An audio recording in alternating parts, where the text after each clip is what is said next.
ഒരു പെൺകുട്ടി എന്ത് ധരിക്കണം എന്നുള്ളതൊക്കെ സമൂഹത്തിന്റെ വലിയൊരു ഇഷ്യൂസാണ്. കുറെ മുമ്പ് ഒരു മോർഫിംഗ് കേസ് വന്നില്ലായിരുന്നോ? അതിനെ പറ്റി ഒന്ന് പറയാമോ?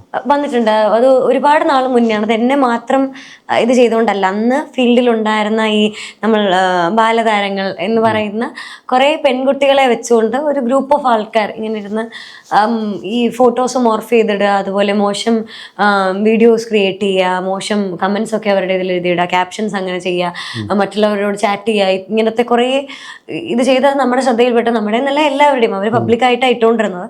അപ്പോൾ അങ്ങനെ ചെയ്യുന്ന സമയത്ത് നമ്മളത് ലീഗലായിട്ട് തന്നെയാണ് അന്നും മുന്നോട്ട് പോയിട്ടുണ്ടായിരുന്നത്. ഇന്നും അങ്ങനത്തെ സംഭവങ്ങളോട് അങ്ങനെ തന്നെയാണ് റിയാക്ട് ചെയ്യാറ്. അല്ലാതെ വേറെ പ്രത്യേകിച്ചുള്ള റിയാക്ഷനോ ഇമോഷണൽ വൈകാരികമായിട്ടുള്ള പ്രശ്നങ്ങളോ ഒന്നും എനിക്കില്ല. അപ്പോൾ വന്നത് ലീഗലായിട്ട് മുന്നോട്ട് പോയി എന്നത്, കോടതിയിലൊക്കെ പോയി. ഞാൻ ആദ്യമായിട്ട് അപ്പോഴാണ് കോടതിയിൽ കയറുന്നത്. വലിയൊരു എക്സ്പീരിയൻസ് ആയിരുന്നു.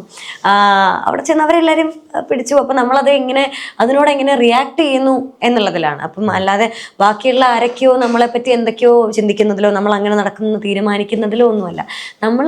നമുക്ക് വരുന്ന കാര്യങ്ങളോട് എങ്ങനെ മുന്നോട്ട് പോകുന്നു, നമുക്ക് ശരിയെന്ന് തോന്നുന്ന കാര്യങ്ങളിലൂടെ നമ്മൾ എങ്ങനെ മുന്നോട്ട് പോകുന്നു എന്നുള്ളതിലാണ് ഞാൻ ഇമ്പോർട്ടൻസ് കൊടുത്തിരുന്നത്. അവരെ എങ്ങനെയാണ് പിടിച്ചത് എന്നൊക്കെ? ഇല്ല, എനിക്ക് അത് കുറച്ചു നാൾ മുന്നേ നടന്ന കേസാണ്. അച്ഛനാണ് അതിന്റെ പുറകെ മൊത്തവും നടന്നിരുന്നത്. അതിന് സ്പെഷ്യൽ ടീം ഉണ്ടായിരുന്നു. അവരെ അധികം ദിവസങ്ങളൊന്നും എടുത്തില്ല, പെട്ടെന്ന് തന്നെ പിടിച്ചു. എന്നിട്ട് അവർക്ക് എന്ത് സംഭവിച്ചു ഈ പിടിച്ചവരെ? എനിക്ക് ക്ലിയർ ആയിട്ട് അറിയില്ല.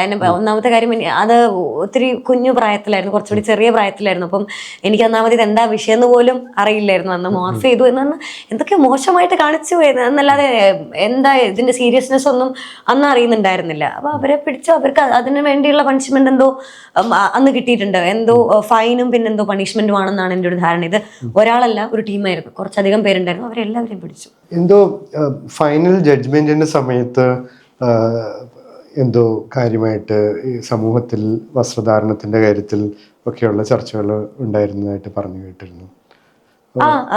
എന്ന് വെച്ചാൽ നമ്മളിപ്പോ പല രീതിയിലുള്ള വസ്ത്രധാരണം ചൂസ് ചെയ്യുന്ന ആൾക്കാരാണ്. നമുക്ക് പലതരത്തിലുള്ള കംഫർട്ടബിലിറ്റീസ് ഉള്ള ആൾക്കാരാണ്.